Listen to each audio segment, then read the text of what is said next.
Di sesi ini sudah hadir di tengah-tengah kita narasumber yang sangat luar biasa. Beliau adalah Pak Mas Rizal Umar. Saya mohon izin untuk membacakan profil singkat beliau. Beliau lulusan Teknik Kimia ITB, dulu pernah menjadi senior manager di Coca-Cola.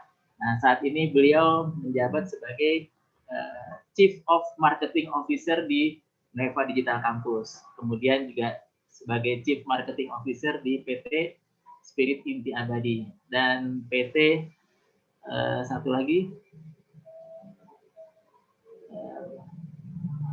PT Sintola Solusindo Dinamika.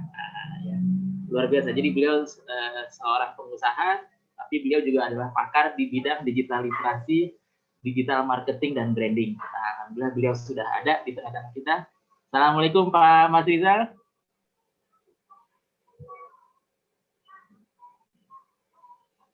Punten Pak, suaranya belum terdengar. Bentar, sekarang udah. Saya mungkin ya. Oke ya. Jelas. Alhamdulillah. Baik, Pak Mas Rizal, gimana sudah siap untuk menyampaikan materi? Oh, siap. Materi mah siap. Siap ya. Baik, terima kasih. Untuk Pak Mas Rizal dipersilakan. Silakan Pak. Oke, Bismillahirrahmanirrahim. Terima kasih Pak Doni. Assalamualaikum warahmatullahi wabarakatuh. Selamat malam Bapak semua. Saya lihat semangat nih, udah ada 35 orang semua, mungkin pesertanya ada 33 lebih kurang, atau mungkin 32 ya. Oke, dan ada juga yang dalam bentuk grup. Saya apresiasi sekali waktunya, dan saya mengerti. Mungkin yang lain di-unmute aja Pak Doni, biar lebih fokus ya. Jadi, semua sudah di-mute. Dia, oke, nggak apa-apa. Jadi, malam ini kita mungkin sharing tentang apa itu digital literacy, teman modulnya saya nggak ingin menyampaikan semua dalam modul karena saya yakin Bapak Ibu tidak terlalu mungkin kita lebih cenderung kayak praktisnya aja lah, mungkin modul itu sebagai pengantar aja nanti beberapa menit. Saya ingin nunjukin yang live-nya saja karena ini pemusik ya. Banyaknya komunitas pemusik, saya ingin sharing aja, nanti ada best practice atau contoh, kalau mungkin bahasa kitanya contoh-contoh baik, ada konten-konten musik yang dengan modal sangat sederhana, tapi populer dan itu mendunia. Mungkin Bapak Ibu pernah dengar kontennya Alif Bata ya, yang gitar itu kontennya cuma dibuat dengan kamera biasa, editingnya juga nggak ada yang aneh-aneh, artinya dia upload, dia rekam, dia upload gitu, nggak ada editan yang rumit, yang keren-keren nggak. Cuman karena kontennya memang bagus, viewernya jutaan, bahkan di reaction sama tokoh-tokoh musik dunia gitu. Jadi itu contoh lah kekuatan digital ya. Nah, jadi malam ini kita mau share sedikit, mungkin sebagai basic kan modul kita ada 6 modul lagi Bapak Ibu ya. Jadi ada modul tentang apa itu digital literacy sebagai dasar, kemudian nanti baru kita lanjut nanti minggu depan mudah-mudahan itu apa yang disebut dengan Google Platform, bagaimana video atau konten kita ditemukan orang, bagaimana cara kerja Google itu, apa yang bisa kita gunakan dari Google, bagaimana data kita nggak hilang, bagaimana video konten penting kita nggak hilang. Nah itu kita ajari minggu depan itu di Google di materi Google Platform misalnya. Dan selanjutnya baru kita nanti kalau sudah seminggu lagi kita belajar lagi nanti tentang digital reputation dan digital marketing. Nah itu baru kita masuk teorinya dikit nih, bagaimana video atau konten kita tuh bisa dikenal orang, atau produk kita bisa ditemukan orang, sehingga atau produk kita bisa dilihat orang. Nah itu baru kita belajar di sana. Nah selanjutnya lagi baru nanti kita belajar juga namanya social media marketing dan juga SEO. Apa itu SEO nanti saya jelasin.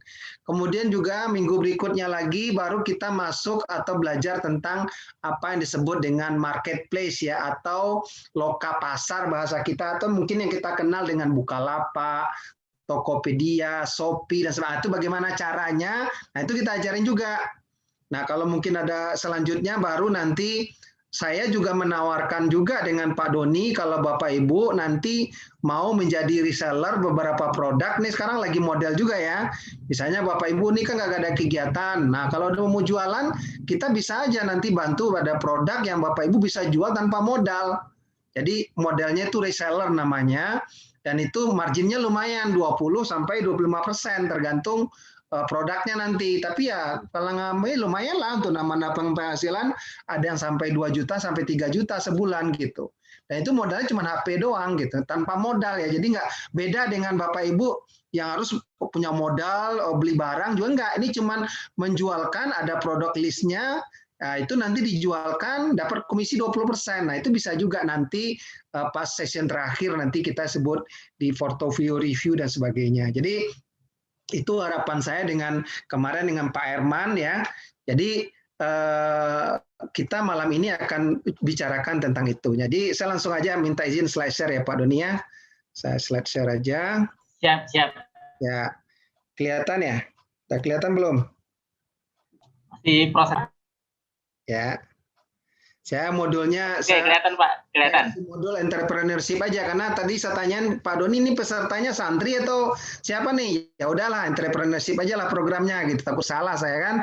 Nah, tapi nggak apa-apa lah. Nggak usah lihat terlalu terfokus pada modulnya, nama kontennya, nggak apa-apa. Yang penting kita belajar bagaimana.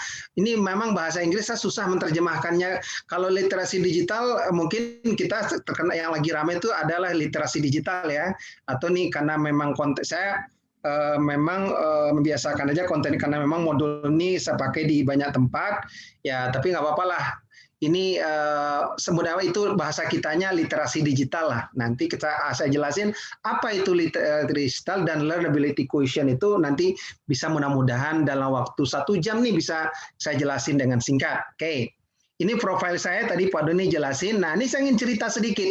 Mungkin Bapak Ibu bertanya, ini orang kok teknik kimia, insinyur, tukang insinyur kok jualan jadi tukang apa digital marketing. Nah, itu justru ingin saya sampaikan juga pengalaman saya sendiri gitu. Jadi saya mulai kerja memang sebagai seorang insinyur kimia gitu ya. Saya mengurusin limbah Coca-Cola, pengolahan air di Coca-Cola, kemudian quality system, yaitu memang background engineer lah gitu ya. Tapi setelah itu tahun 2007 ya, tepatnya mungkin 2005 ya, 2004 ya, 2004 saya sudah mulai masuk ke areanya bukan engineer lagi, sudah masuk areanya marketing gitu. Jadi kulkasnya Coca-Cola terakhir, saya mengurusin semua kulkasnya Coca-Cola di seluruh Indonesia itu yang jumlahnya lebih kurang totalnya 130.000 unit gitu ya. Jadi Bapak bisa bayangkan dan nilainya itu triliunan rupiah lah yang harus saya keluar. Dan terakhir saya keluar dulu 11. Nah, waktu saya keluar itu saya awalnya kan mau bekerja lagi atau mau bangun bisnis, tapi akhirnya saya waktu itu memutuskan saya mau bangun bisnis, saya mau coba kerja membangun usaha sendiri. Nah, rupanya pada saat awal saya mulai usaha itu memang nggak segampang yang saya bayangkan. Ya, menurut saya tuh saya bisa lah jasa saya dipakai orang, tapi bisnis itu tidak semudah itu gitu. Nah, akhirnya selama 3 tahun saya belajar lagi lah istilahnya. Belajar waktu itu ilmu digital marketing baru, jadi istilahnya belum banyak yang memakai atau mempopulerkan di Indonesia gitu. Saya belajar dari Inggris, ada juga dari Amerika dan semua itu online Bapak Ibu. Nah, proses belajar online itu salah satu bagian dari digital literacy. Jadi saya belajar jadi sekarang bisa menjadi konsultan, bisa menjadi trainer, bisa menjadi pengusaha atau guru atau katakanlah trainer di bidang digital marketing, digital literacy, digital itu semua saya belajar online, dan itu pun gratis. Nah, sekali lagi gratis ini yang penting. Dan saya cuma butuh data doang. Kebetulan saya memang udah pasang broadband di rumah tahun 2014 itu. Ya, jadi lebih lancar lah ya. Jadi ya, saya dari situ aja. Nah, sampai sekarang saya dipercaya atau mau ada mengelola perusahaan sendiri Sintola tentang bidang konsultan, kemudian Nueva Digital Campus yang sekarang bergerak bidang pendidikan online, learning management system dan sebagainya dan pelatihan. Dan juga saya sekarang punya membantu juga ada bisnis dengan tim dengan temannya itu vending mesin. Jadi kalau Bapak Ibu cari cashless vending machine itu di Google, nah itu saya jelasin nanti itu produknya kami gitu. Dan itu semua dilakukan secara digital. Nah, mungkin itu pengantar aja nih, biar jadi Bapak Ibu juga nggak bertanya-tanya, kok orang background-nya teknik kimia kok bisa ngajarin digital marketing gitu ya. Nah, saya langsung aja deh ke materi ini, bahwa digital literasi itu apa gitu ya. Jadi manfaat digital literasi itu apa, nanti kita jelasin ya. Nah, sekarang digital literasi itu apa sih? Atau apa, kompetensi tentang apa? Jadi kalau bahasa sederhananya kita lah, ini nggak usah dihafal teorinya, ini cuma teori doang. Kalau bahasa sayanya adalah kemampuan kita untuk memanfaatkan teknologi digital, ya, apakah itu internetnya ataupun dengan perangkat pendukungnya, sehingga memberikan manfaat maksimal kepada kita. Itu bahasa kita lah, apakah bentuknya kolaborasi, ekspresi, profesional dan sebagainya, itu banyak yang secara umumnya gitulah. Jadi memanfaatkan internet dengan baik dan benar, itu aja lah sederhananya. Jadi kalau bahasa teori, banyak teori nanti malah bingung gitu ya. Nah, jadi kalau yang lama itu dulu kan masih konvensional ya, dulu zamannya ada majalah, VCD dan sebagainya. Sekarang udah nggak ada lagi tuh, orang jualan, mungkin jualan VCD udah aneh sekarang, orang karena udah nonton YouTube gitu loh. Orang udah nontonnya Spotify dan sebagainya gitu ya. Nah kan sekarang itu malah semua banyak berpindah kepada digital. Dulu kameranya masih pakai film tuh yang dulu, sekarang udah nggak ada, mana ada. Nah itulah perubahan zaman misalnya. Nah sekarang yang kita kenal sekarang adalah eranya digital. Majalah dari tablet, video lewat nonton streaming dan sebagainya, dan itu yang perubahan yang harus kita pahami. Nah, literasi digital itu dalam gimana keterampilan kita hidup dalam dunia elektronik, bahasa sederhananya gitu kan, apakah itu ada komputer pribadi, ponsel atau HP gitu ya, atau kamera digital, atau hal hiburan sebagainya yang memang kita manfaatkan secara maksimal. Nah mungkin yang elektronik umum kita fokus aja deh ke internet aja lah, kita lebih fokus. Nah saya selalu, ini satu slide aja sebetulnya udah menggambarkan apa itu digital literacy. Jadi kalau digital literacy Bapak Ibu, secara gamblang ya, kita internet itu kita menganalogikannya atau menguasai digital atau internet itu atau dunia digital itu seperti kita bagaimana mengendarai motor atau mobil lah. Jadi Bapak Ibu nggak usah mikir bagaimana membuat motor atau membuat mobilnya, nggak usah. Itu kan sulit kan. Nah tapi kalau nyetir mobil, menyetir motor kan gampang. Logikanya begitu. Sebab orang yang sehat, artinya ya, secara fisik dia sehat, pasti dia bisa ngendarai mobil. Pasti, apalagi ibu-ibu pun juga bisa gitu. Analoginya sederhana itulah.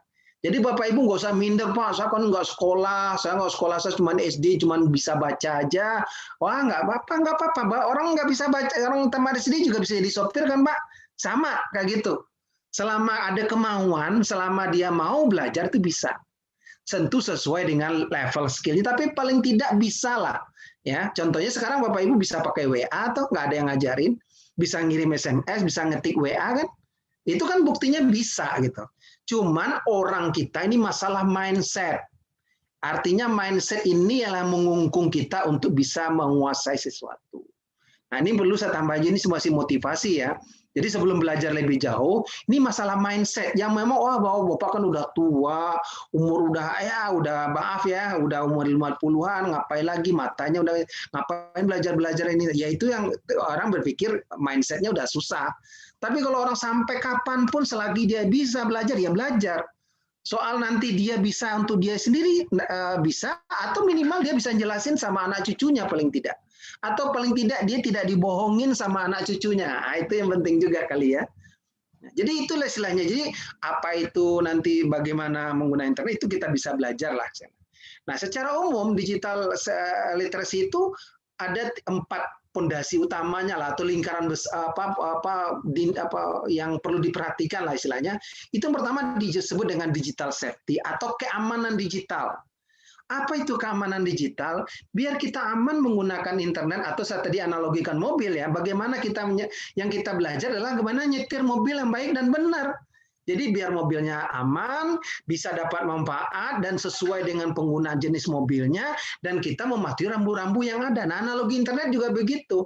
Nah, internet digital safety itu apa? Biar aman kita, tidak terpapar dengan pornografi, tidak terpapar dengan penjudian online, kan banyak tuh.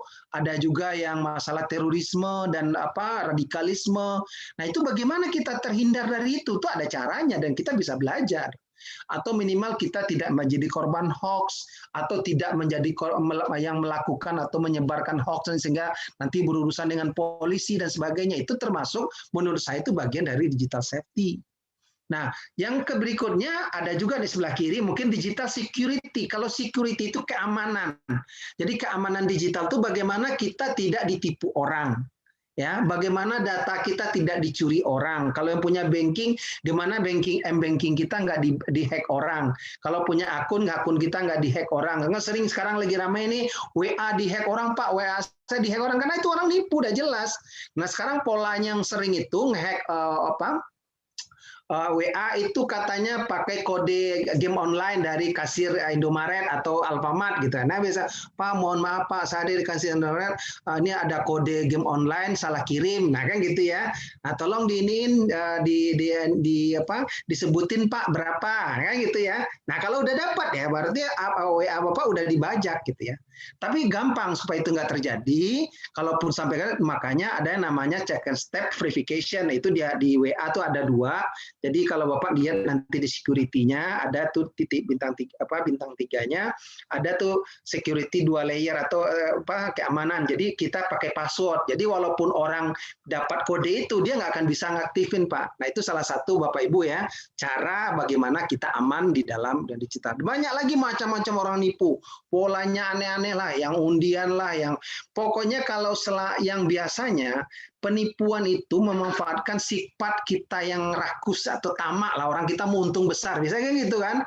Dapat data gratis 10 GB, mana 100 GB, mana ada. Itu pasti bohong semua itu. Atau lowongan kerja gaji sekian, nah itu biasanya kita kan udah langsung ini aja kan, nggak cross check dulu, udah langsung aja, nanti dia polanya minta nih Pak, ini gratis Pak, cuman untuk pengurusannya ada tiket, tapi harus memakai travel kami. Nah polanya gitu, ya ketipu juga, lumayan 5 juta kan. Ya duitnya diterima, orangnya nggak jadi berangkat dan kerja nggak dapat. Nah itu macam-macam pola. Nah itu contoh bagaimana kita nggak menjadi korban dari apa yang tadi contoh safety dan security tadi. Nah ada juga yang dengan digital well-being. Well-being itu adalah kesejahteraan atau kebaikan lah. Jadi well-being itu bagaimana kita hidup dengan baik. Jadi contoh Bapak Ibu bisa belanja menelpon, bisa menggunakan WA, bisa memesan tiket online, bisa macam-macam lah. Nah, atau bisa berinteraksi dengan temannya lewat lewat aplikasi atau belanja online. Nah, itu termasuk kategori well-being atau untuk belajar bisa juga. Nah, yang berikutnya adalah digital identity. Nah, digital identity ini biasanya bisa digunakan untuk personal branding, atau bisa digunakan untuk membranding perusahaan, bisa digunakan untuk bisnis, itu bisa juga kategorinya masuk di situ. Nah, bagian dalamnya apa yang untuk bisa di atas yang 4 hal itu bisa terwujud, itu banyak yang harus kita pahami dengan baik. Pertama, ya itu yang saya bilang di sini disebutkan bahwa information dan data dan media literacy atau literasi dengan tentang informasi, data dan media. Ini ada ilmunya. Ya gampang, soalnya bisa ada berita, sekarang paling gampang lah berita palsu atau enggak, kita cek aja apakah nih berita ini hoax atau bukan. Itu udah pasti ketemu. Cuman orang kita kan males. Ya, lihat judulnya udah langsung forward sana sini, padahal nggak jelas itu benar atau enggak gitu. Yang lagi ramai ini masalah vaksin nih sekarang lagi ramai ya. Yang orang bahkan ada yang juga kan kebayang nih bahwa bapak-bapak nih udah pernah kena vaksin ya, dia diberi vaksin udah 2 kali itu muncul hoax yang vaksin ini kalau udah kena vaksin 2 tahun akan meninggal. Nah kan bikin orang panik semua kan. Nah kalau kita yang nggak kuat-kuat kan bisa juga malah bisa meninggal sendiri gara-gara berita itu. Nah kalau kita literasi, sila memahami itu dengan baik, ya udah ini pasti hoax dan sebagainya. Atau sekarang kalau ada teknologi 4G, ini radiasinya bisa mematikan, ini macam-macam. Nah, tinggal kita cross check ini apa gampang. Kalau saya tinggal googling apa informasinya hoax atau bukan, ini pasti Google akan jawab. Ya, itu kira demikian, itu cara satu toolsnya aja. Nah, selanjutnya digital ini atau internet bisa digunakan untuk mengajar. Ya, contoh saya sekarang ini bisa mengajar kan, lewat internet nih, lewat online, lewat Zoom meeting saya bisa ngajar. Atau juga di misalnya, dan juga untuk learning kalau tadi mengajar, dan juga untuk belajar, learning itu belajar kan. Nah atau self development, itu tadi saya udah cerita di awal bahwa saya belajar sendiri lewat online. ya. Saya belajar digital marketing, digital transformation, tentang disruption teknologi, tentang business transformation, macam-macam ilmunya, dan itu saya belajar sampai sekarang pun saya masih belajar. Termasuk self development, dan itu bisa dilakukan setiap hari selama kita mau belajar. Ada aja informasinya yang bisa kita dapatkan. Nanti saya cerita terakhir di mana aja saya belajar, ya. Kemudian yang berikutnya adalah kita bisa menggunakan untuk communication, collaboration, dan participation. Artinya apa? Berkomunikasi, atau komunikasi kan tahu ya, berinteraksi lah, chatting dan sebagainya, itu masuk juga, dan berkolaborasi, bekerja sama. Nih contoh sekarang nih Bapak Ibu, satu di Surabaya, satu di Jakarta, itu bisa berkolaborasi lewat internet kan? Bisa membagi pekerjaan, bisa saling sharing dalam waktu cepat. Kalau dulu ngirim surat aja 2 hari 3 hari baru nyampe. Sekarang hitungan detik atau langsung diketik langsung tahu. Nah itu bisa digunakan untuk kolaborasi. Contohnya cipta lagu misalnya. Cipta lagu nih bikin liriknya kan. Nah ini sekarang bikin ini liriknya. Sekarang siapa bikin aransemennya itu kan bisa kan. Orang yang bikin lirik di Solo, yang bikin aransemennya di Jakarta, kan bisa aja. Tinggal chat-chat atau conference call, tolong bikinin ya. Itu jadi. Bisa dengan di era digital. Jadi, manfaatkanlah kemajuan era digital ini dengan yang sebaik mungkin. Gitu. Nah, kemudian kita tentu juga bisa baiknya memahami technical proficiency atau kemampuan teknis lah. Ini nice to have, ini bisa dipelajarin bagaimana membuat presentasi yang baik, bagaimana ikut Zoom meeting, itu kan technical skill, kemampuan teknisnya lah. Dan itu sebetulnya tidak sulit gitu.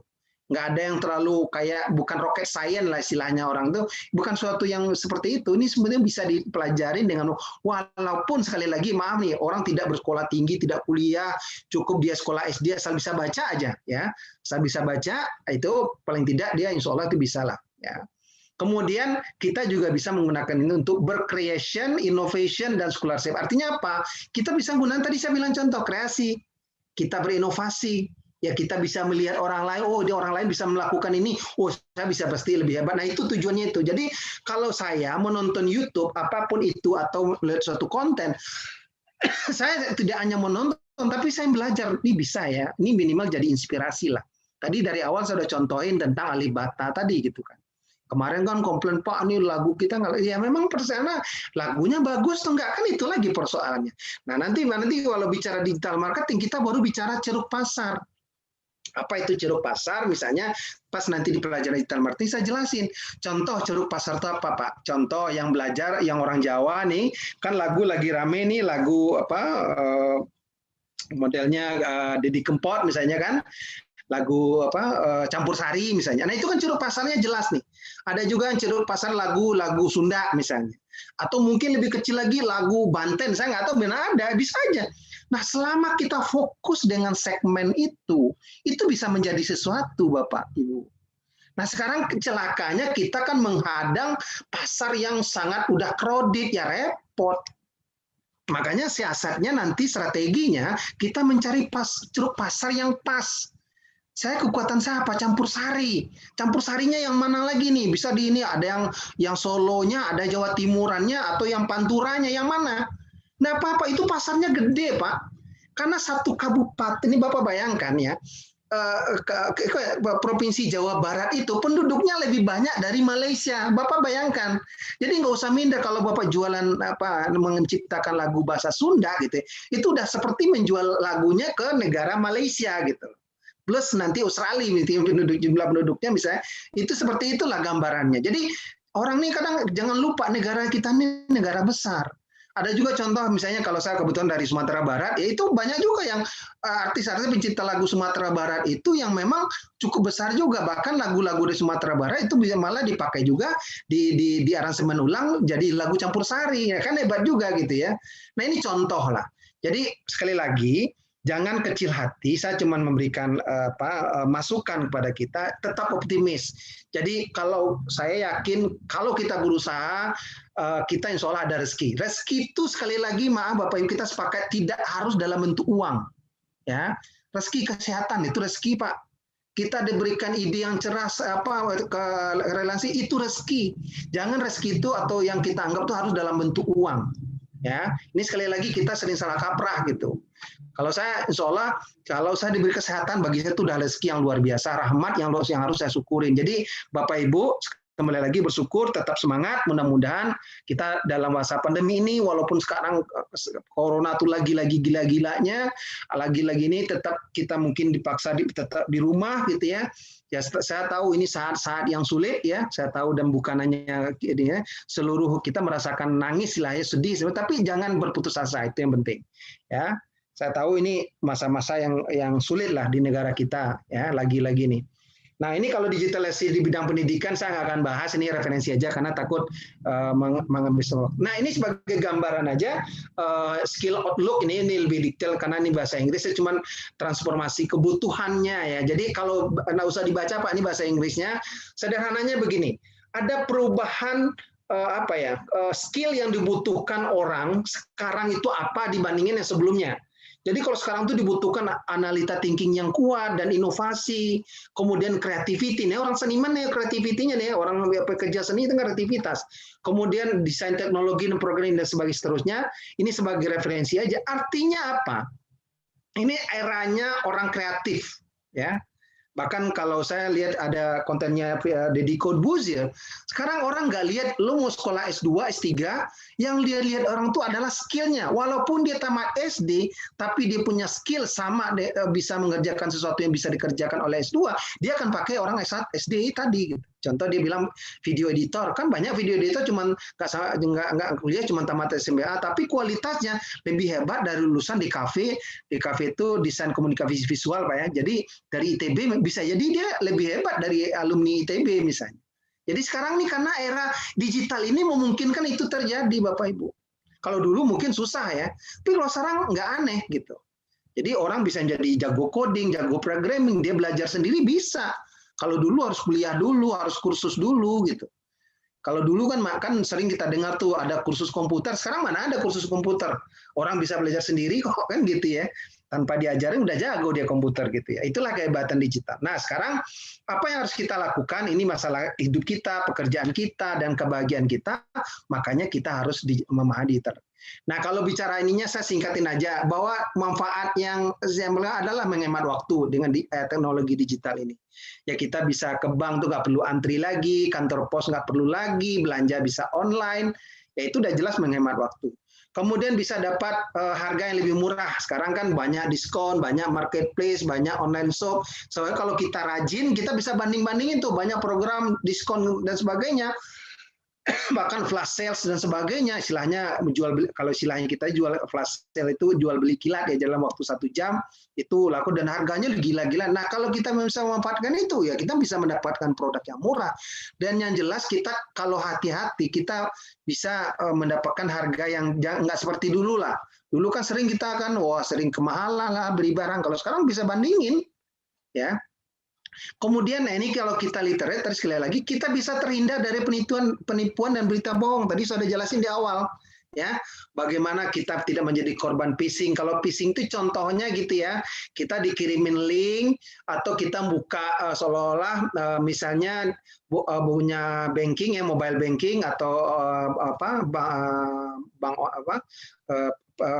rekening di bank tapi yang online gitu ya, kan ada websitenya, ada linknya.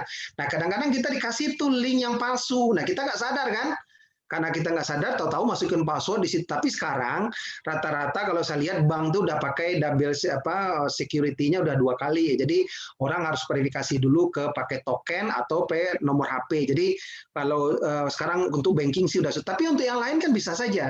Sekarang pinjaman online yang banyak lagi rame nih gitu. Nah, kita harus hati-hati juga, jangan sampai kita ketipu atau kita menjadi korban berita bohong tadi. Kemudian kita juga dapat informasi yang terupdate. Jadi misalnya sekarang ada informasi banjir, informasi jalan macet, itu bisa dengan lewat di handphone kita bisa tuh. Nah, yang sering yang rame kita tuh sering kita tetap terhubung kan, punya sosmed. Nah, itu udah nggak usah saya jelasin. Nah, yang kelima, kita bisa membuat keputusan yang lebih baik. Nih contohnya apa? Kalau kita mau beli rumah misalnya, atau membeli mobil, atau membeli apapun HP, kita bisa banding-bandingin. Kita bisa dilihat nih harganya yang mana yang murah, atau kalau beli rumah, atau misalnya di daerahnya banjir atau enggak, kita bisa memutuskan dengan lebih baik karena kita mempunyai kemampuan untuk mengeceknya lewat digital. Kemudian yang keempat, kalau yang bagi profesional ya bisa tetap bekerja dengan baik karena dia selalu meningkatkan skillnya, dia selalu belajar, dia akan mudah naik jabatan dan sebagainya. Nah, karena itu di era digital ini, karena itu yang disebut nanti learnability quotient. Nah, yang ketiga ya kita bisa hiburan, bisa ini dan sebagainya, itu juga bisa kita guna apa. Nah, yang bagi rame itu kan banyak orang bisa mempengaruhi dunia. Mungkin levelnya kita dulu kalau nggak ada digital nggak mungkin Pak Jokowi jadi presiden. Saya yakin beliau nggak akan pernah jadi presiden kalau nggak ada digital, Pak. Begitu juga Pak Ridwan Kamil. Saya nggak bicara politiknya ya, tapi contoh aja, atau Obama nggak akan jadi presiden kalau nggak ada digital ini. Gitu. Kenapa? Itu nggak mungkin kan orang dua kali minoritas ya kan, udah kulit hitam gitu ya, kemudian keturunan bukan asli orang Amerika lagi, jadi double minoritas, nggak mungkin. Tapi ternyata dia terpilih 2 periode lagi kan. Kenapa? Itulah kekuatan digital. Karena untuk meyakinkan orang bisa ngecek dia, benar nggak dia ini orang punya kemampuan dan sebagainya, itu bisa diyakinkan ya. Demikian juga Pak Ridwan Kamil contohnya gitu ya. Ya arsitek mungkin tetap jadi arsitek dia sekarang kalau nggak ada digital dan sebagainya. Mungkin juga Pak Jokowi misalnya. Ya mungkin Pak Jokowi mungkin karirnya ya bagus-bagusnya jadi wali kota lah gitu ya. Mungkin kalau jadi presiden mungkin sangat kecil kemungkinannya. Itu contoh saja. Ya. Kemudian saya cuman yang terakhir ini yang mau saya highlight sebetulnya. Jadi dari sekian banyak 10 itu, saya lebih pendung yang terakhir ini Bapak Ibu. Bahwa dengan digital ini kita bisa belajar lebih cepat sesuai dengan kemauan kita. Yang saya sebut tadi online learning. Nanti akan saya kasih contohnya bagaimana belajar lewat online ini yang mudah, murah, dan gratis. Ya cuman modal data doang gitu. Bisa lewat HP, bisa lewat laptop, gitu, bisa minjem temannya, selama kita mau belajar. Mau belajar gitar, belajar editing, belajar itu bisa selama kita mau. Nah, cuman kan sekarang orang kita udahlah Pak, udah malas lah belajar online ya. Itu kan beda lagi. Saya nggak bisa juga bicara itu. Tapi kalau mau itu ada caranya. Gitu ya. Nah, ini contohnya di luar itu banyak, ada Coursera. Kalau yang di Indonesia mungkin terkenal Ruang Guru, ada Zenius, macam-macam. Dan kita tinggal pilih mana yang sesuai dengan kita, mana yang sesuai dengan skill yang ingin kita kuasai. Itu yang perlu diperhatikan. Yang nggak usah orang ikut ini kita ikut, nggak usah, kita bisa cek kok di sana kontennya bagus tentang apa gitu ya, itu bisa kita pelajari nanti. Nah kalau bicara ini nah ini nanti akan saya bahas. Saya terus terang belajar banyak sampai hari ini itu yang disebut saya belajar dari MIT Coursera. Kalau Bapak Ibu MIT itu adalah Massachusetts Institute of Technology kayak ITB-nya dunia lah. Di Amerika ini perguruan tinggi terbaik di dunia, nomor 1, nomor 2, dia ganti-gantian aja dengan Harvard, dengan Stanford. Nah ini dia punya website yang kita bisa belajar secara gratis. Kemudian yang kedua tuh NPTEL. NPTEL ini di endorse atau didukung oleh pemerintah India. Memang India itu penduduknya cukup besar ya, 1,3 miliar kalau nggak salah. Nah ini salah satu mereka untuk meningkatin kualitas pendidikan di sana itu dengan lewat NPTEL. Ini mostly gratis. Nanti saya kasih tunjuk nanti karena waktu kita masih lama lah, masih ada 1 jam lagi ya. Nah kemudian ada IDX, ada Indonesian X, Coursera. Nah mungkin pertanyaan Bapak Ibu, Pak itu kan semua pakai bahasa Inggris. Nggak usah khawatir mau bahasa Inggris atau bahasa Indonesia, Pak. Kalau Bapak punya kemauan dan semua sesuai dengan keinginan itu, saya yakin itu akan ngerti sendiri. Itu pengalaman saya. Nah, memang orang masa nggak bisa bahasa Inggris, Pak. Bapak kalau visual, kalau orang misalnya belajar gitar gitu kan nggak perlu ceritain dia harus ngomong apa, dimana caranya, bunyinya kan kalau orang pemusik nih. Ya, dia kan nggak perlu banyak kalau bisa ngerti bahasa Inggris, tapi sebetulnya kalau bahasa Inggris itu ada teori yang disebut dengan kalau kita analoginya begini deh, anak kecil di luar negeri sana itu nggak pernah diajar bahasa Inggris Bapak Ibu kan, dia bisa sendiri. Nah itu analoginya sama dengan kita, kalau kita mau dengerin terus setiap hari gitu ya, itu kalau saya nyaranin kalau minimal 1 jam minimal setiap hari, itu someday itu Bapak minimal pasif bahasa Inggrisnya udah bisa gitu. Artinya minimal ngerti ini orang ngomong apa udah ngerti, tapi sesuai dengan hobi kita biasanya itu lebih cepat. Misalnya suka bola atau suka musik misalnya gitu ya. Nah itu kalau sesuai hobinya, itu saya yakin dia ngomong apa itu kita akan ngerti sendiri. Itu namanya pasif Pak. Walaupun kita kesini nggak bisa ngucapinnya gitu. Tapi apa yang dia omongin kita paham nih, gitu loh ya. Itu kira-kira analoginya begitu ya. Nah, nanti saya kasih lihat. Nah, ini saya cuma ngasih nunjuk aja nih. Ini contoh tentang learnability education. Saya ingin kasih lihat. Mudah-mudahan ini nggak lagging ya. Ini contoh aja nih. Ini tantangan sekarang nih. Semua orang mudah-mudahan bisa kelihatan ya. Ini tentang learnability itu adalah ini ya. Adalah kemampuan untuk belajar ilmu atau skill-skill yang baru. Nah, itu namanya learnability education. Yang sesuai dengan kebutuhan dan harus mempunyai cara berpikir yang lincah, gitu ya. Dan kemudian learnability adalah skill baru yang harus dimiliki oleh setiap orang sekarang. Jadi memang bukan hanya pekerja, tapi semua orang harus mempunyai mindset ini. Sehingga kita secara tidak terbatas akan terus fleksibel sesuai dengan perkembangan dan perubahan zaman. Jadi kalau orang bekerja, dia bisa tetap bekerja karena dia punya learnability skill ini. Ya. Nah, nanti ke depan dibilang universitas itu nggak terlalu penting nantinya. Karena orang learnability justru akan menentukan sukses orang nanti di tempat kerjanya. Jadi makanya nggak heran sekarang kebijakannya Menteri Pendidikan, saya nggak bicara mendukung atau tidak ya, saya sangat setuju tuh dengan konsep Merdeka Belajar. Jadi orang tuh nggak fokus kepada bidang ilmunya saja, tapi dia bisa sharing, belajar ilmu yang lain. Kenapa? Ke depan kebutuhan skill orang itu adalah kolaborasi. Kerjasama, nggak bisa kerja sendiri di masa depan itu, ya. Itu makanya konsep pendekatan Merdeka Belajar tuh ini. Saya ada satu lagi video yang bagus nih sebagai gambaran aja biar Bapak Ibu. Ini ke Microsoft ya. Lihat aja, ditonton aja.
Oke, itu kira-kira gambaran contoh perkembangan teknologi itu dari Microsoft ya. Jadi udah bisa membaca pikiran sendiri dan itu bisa langsung ditranslasikan dalam bahasa Jepang. Itu bisa bahasa Jepang nantinya, bahasa lokal dan sebagainya. Dan itu sebaliknya juga begitu. Dia nanti juga bisa dapat kalau berkomunikasi dengan orang lain kan dalam bahasa Jepang tuh, dia juga dapat ditranslate, bisa memahami juga dalam apa yang disampaikan lawan bicara. Nah, itulah perkembangan teknologi sekarang dan itu akan terus berkembang. Jadi nggak usah khawatir. Jadi makanya saya bilang ke depan itu kita harus mempunyai yang namanya kreativitas. Kalau soal teknologi support sekarang orang nggak bisa bahasa Inggris, pakai Google Translate udah bisa. Ya, macam-macam itu dengan waktu singkat kita bisa mentranslate, bahkan kita ngomong terus bisa kita pakai dengerin sama lawan bicara kita dalam bahasa lokal itu bisa pakai HP gitu ya, ada aplikasinya. Jadi sekarang masih pakai, ke depan nggak begitu lagi, udah pakai AI seperti tadi. Jadi udah kita datang pergi ke Jepang gitu ya, atau pergi ke China atau kemana ke Arab Saudi, bahasa Arab tuh bisa. Itu jadi silang kemajuan teknologi sekarang. Nah, learnability ini materi yang terakhir tadi saya bilang tentang learnability. Itu adalah kemauan dan kemampuan kita untuk bisa beradaptasi dengan skill kita dengan agar bisa tetap bekerja melalui working life. Jadi bagaimana masih gini? Kita menyesuaikan kemampuan kita dengan perkembangan zaman. Itu namanya learnability skill, ya. Nah, ini tantangan kita sekarang dan bukannya ini untuk berlaku buat siapa saja. Nah, ini yang sekarang lagi model tren juga di dunia. Saya nggak akan bahas ini terlalu banyak karena ini terus terang materinya lebih banyak ke para pekerja atau profesional. Tapi minimal Bapak Ibu tahu apa itu yang disebut dengan learnability. Ini teorinya nanti materi saya bagikan saja. Ya ini terlalu ribet ya istilahnya kalau untuk level ini. Tapi paling tidak ini udah konsep-konsep yang sekarang banyak dipakai di luar sana, bahwa seorang itu tidak serta-merta bahwa dia di insinyur kimia atau insinyur seorang dokter sekarang dia akan sukses. Enggak, dia harus belajar terus karena teknologi kedokteran terus berkembang, teknologi mesin atau teknologi proses itu terus berkembang. Bahkan sekarang aja misalnya ke depan misalnya orang ahli hukum di Amerika itu bisa digantikan oleh AI gitu. Nah, itu yang harus mereka sadarin. Jadi ini contoh aplikasi dari learnability. Saya nggak akan bahas karena itu agak ini. Yang poinnya adalah sekarang kita bagaimana saya kembali stop dulu ya. Sekarang tadi dari presentasi poinnya adalah gini. Bagaimana kita menggunakan teknologi digital ini atau internet ini untuk keperluan kita. Nah sekarang kan umumnya kan Bapak Ibu nih adalah pemusik ataupun yang nanti mau jualan online. Kan poinnya begitu kan. Jadi nanti kalau kita bisa gunakan seperti apa itu nanti kita bisa pelajarin. Nah yang saya ingin highlight sekarang adalah bagaimana kita menggunakan ini untuk bisa belajar dulu. Atau kita minimal kalau nggak belajar lah istilah mendapat informasi dulu lah. Nah, saya kasih lihat nih sekali lagi, mungkin waktu saya berapa menit lagi Pak Doni? Masih ada 15 menit lagi Pak, boleh? 15 menit lah ya sebelum tanya jawab ya. Oke. Nah, saya mungkin share dulu tentang bagaimana kita sambil tadi saya sudah cerita tentang keputus Pak Doni? Enggak ya?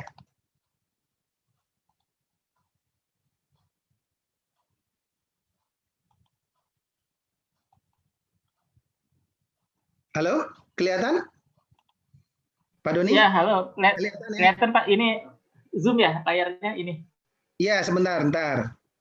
Saya ini dulu deh, stop dulu deh. Ntar biar saya presentasinya saya ini dulu sebentar, biar nggak mengganggu. Nah, jadi biar saya jelasin tadi kan saya cerita tentang Alibata, tentang apa gitu ya. Nah ini biar nanti kita bisa bisa menjelaskan secara detail ya.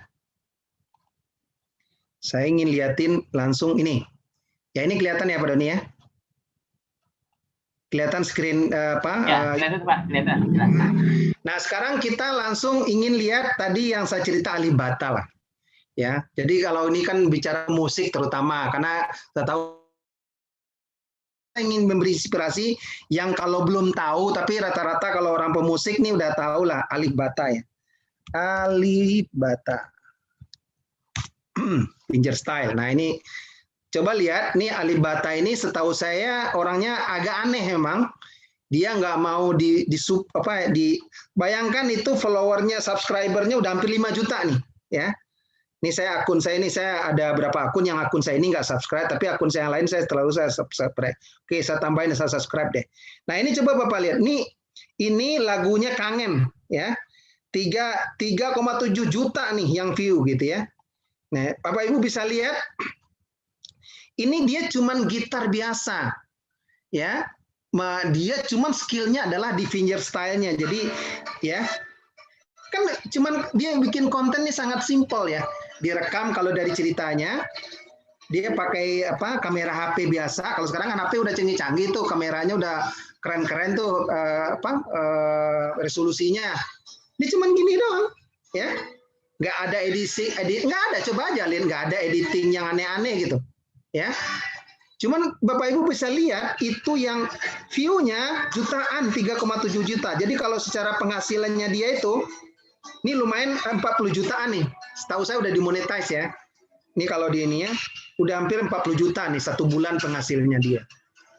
Kita nggak bicara ininya, tapi maksud saya, ini salah satu contoh konten itu kalau bagus ya. Jadi tidak harus bicara perfect dulu, editingnya bagus, enggak.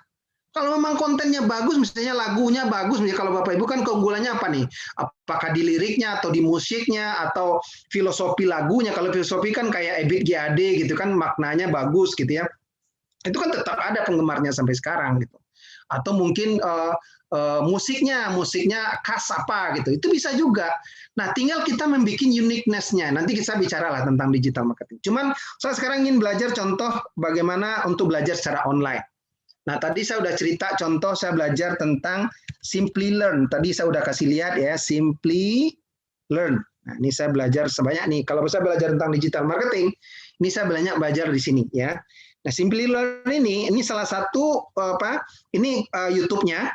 Dia ada juga aplikasinya, tapi kalau saya lebih senang di YouTube. Ini banyak nih konten-konten yang mau belajar tentang maaf ya, ini yang live-nya, yang kursus yang ini tentang digital marketing ada, tentang SEO ada, tentang cyber security, keamanan. Ini ada, dan ini kursus-kursus yang lengkap dan gratis Bapak Ibu.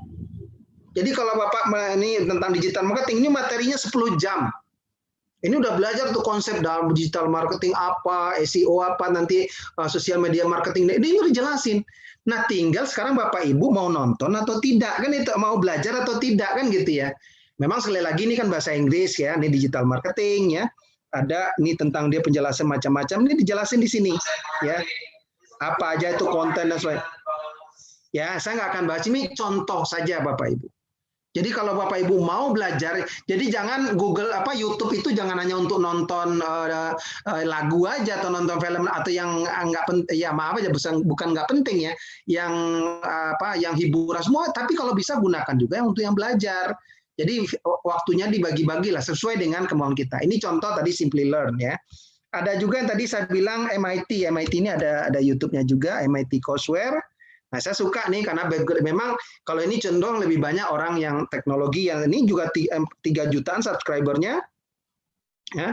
Dan ini kalau caranya, kalau saya di MIT ini saya lihat di playlistnya namanya. Playlist itu kumpulan videonya ya, jadi kelompok-kelompok dikelompokin lah. Nah, saya ingin belajar tentang apa? Ya.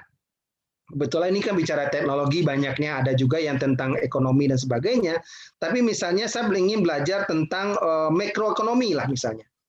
Jadi kalau orang yang Bapak Ibu ini maaf nih, kalau ingin belajar tentang makroekonomi, ini ada playlistnya. Dan itu ada materinya 26 modul, dia sudah 2 semester lebih kurang nih ya. Jadi ini bisa belajar di sini dan itu langsung original kontennya langsung dari MIT Courseware, ada buku panduannya dan sebagainya. Ini bisa belajar di sini dan ini seperti di dalam kelasnya MIT itu. Memang tadi saya bilang ini memang bahasa Inggris ya, tapi paling tidak saya jelasin ini bisa kita sudah seperti orang kuliah sendiri Bapak Ibu. Nah bahkan ini saya ambil contoh yang lain lah ya, NPTEL tadi, NPTEL India. NPTEL ini lebih gila lagi nih. Dia udah ada bikin by jurusan ya. Jadi NPTEL maaf. Ini kalau di NPTEL ini India. Ini ada playlistnya juga sama, dan dia ada by jurusan di sini. Jadi dia ada channelnya di sini, Bapak Ibu bisa lihat, tidak salah. Oh sorry, bukan di channelnya. Ini ada, kalau dulu ada di ininya, sorry, di playlistnya aja ada. Ini udah sangat lengkap nih modulnya. Ada tentang electrical engineering, chemical engineering. Nah ini semua jadi sudah seperti mata kuliah, ada tentang aerospace, macam-macam. Nah, ini sangat lengkap dan mereka Bapak Ibu tinggal belajar, nanti ada kalau mau ininya ada di sininya, kalau biar itu kan YouTube-nya, ini ada NPTEL ID-nya. Jadi ada NPTEL. Jadi kayak website-nya ya. Nah, ini semacam ini panduannya di sini nih kalau mau belajar ini India, dan kalau kita selama masih tidak minta sertifikat itu gratis ya. Nah, ini ada di sini. Jadi mau belajar apa saja di sini, ada kursusnya apa saja tinggal pilih nih. Ya. Ada macam-macam nih kursusnya, ada juga tentang kedokteran, ada resource-nya, kemudian ada ininya lah kita memilih konten apa dan sebagainya, itu ada di sini. Ini sangat-sangat lengkap. Dan satu lagi deh sebelum saya tutup, ini tentang MIT juga ada websitenya ya.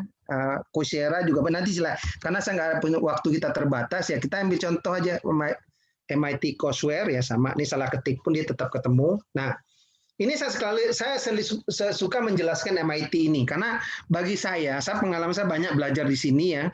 Jadi dia bilang di sini future of learning with online courseware, MIT Coursera itu adalah masa depan untuk bisa belajar. Jadi dimanapun orang seluruh dunia bisa belajar di MIT, salah satu kampus terbaik di dunia. Mau jurusan apa saja ada ya. Jadi tinggal pilih di sini. Tinggal pilih by ininya, tinggal pilih by tinggal pilih by departemen bisa. Jadi Bapak Ibu tinggal pilih by departemen. Jadi mau belajar tentang apa? Ada di sini. Ya, mulai dari School of Humanity, jadi dia macam-macam, ada tentang engineering, tentang manajemen. Nah, ini saya nilai contoh nih tentang Sloan School of Management. Jadi Bapak kayak S2-nya lah, tentang MBA lah gitu ya. Nah, ini ada modulnya lengkap di sini. Jadi tinggal klik aja di sini. Tinggal Bapak Ibu ambil kursusnya. Ini udah seperti ini kelas MBA, Pak. Ya, S2 ini modulnya banyak banget. Ini dia tinggal pilih nih mana yang Bapak mau pilih, mau belajar tentang apa, ekonomi, tentang apa, data mining sampai ke bawah, itu lengkap. Dan kelebihan dari MIT ini, maaf saya agak cepat. Ini sambil contoh nih ya. Contoh tentang ini. Udah ini saya klik aja nih satu contohnya. Ini untuk graduate misalnya, ya sorry. Nah ini ada di sini, kita lihat view course-nya. Nah ini ada jelas di sini detailnya nih. Jadi analisa untuk ekonomi, cara membuat keputusan, ada ininya, ada catatan dosennya, ada ujiannya, ada tugas-tugasnya, ya. Kemudian ini materinya listnya dengan yang lain itu seperti apa. Dan ini bisa kita lihat nanti kita bisa download material dari kelasnya kayak bahan ajarnya, kayak slide presentasi ini ada di sini. Silabusnya ada dan itu kita bisa belajar dan ada bukunya yang bisa kita baca.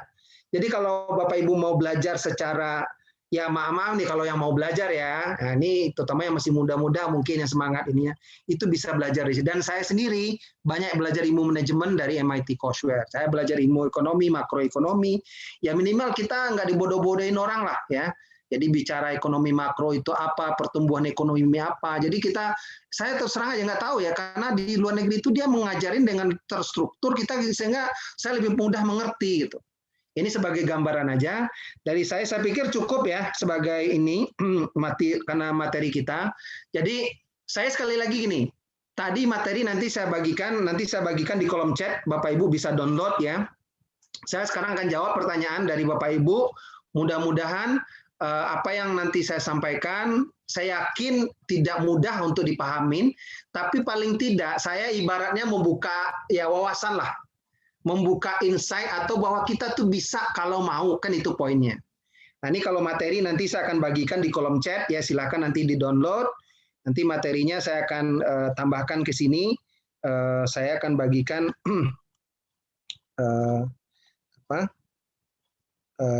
saya nggak tahu bisa ngupload konten di sini kan Pak Doni ya? Bisa ya? Bisa, bisa, bisa. Bisa kan?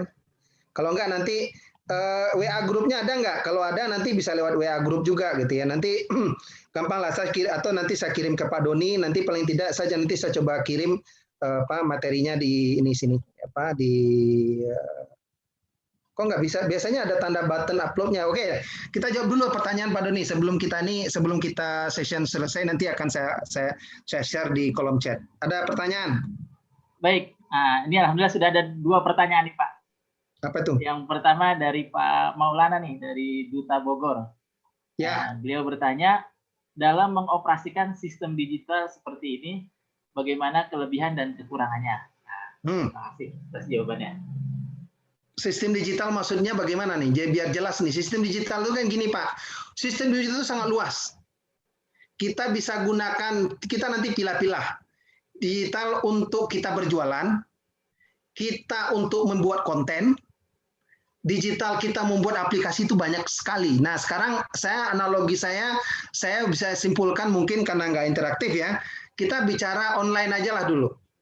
Jualan online itu kan bisa menjadi supplementary dari kalau kita udah punya jualan online, jualan offline istilahnya, toko fisik lah istilahnya. Itu bisa membantu penjual. Tapi bisa juga, tadi saya bilang, kalau yang mau belajar nggak punya sama sekali, nggak punya produk, nggak punya barang, kita bisa belajar dulu menjadi dropshipper atau reseller. Ya, kita minimal tahulah olah kulik-kuliknya bagaimana istilahnya gitu ya.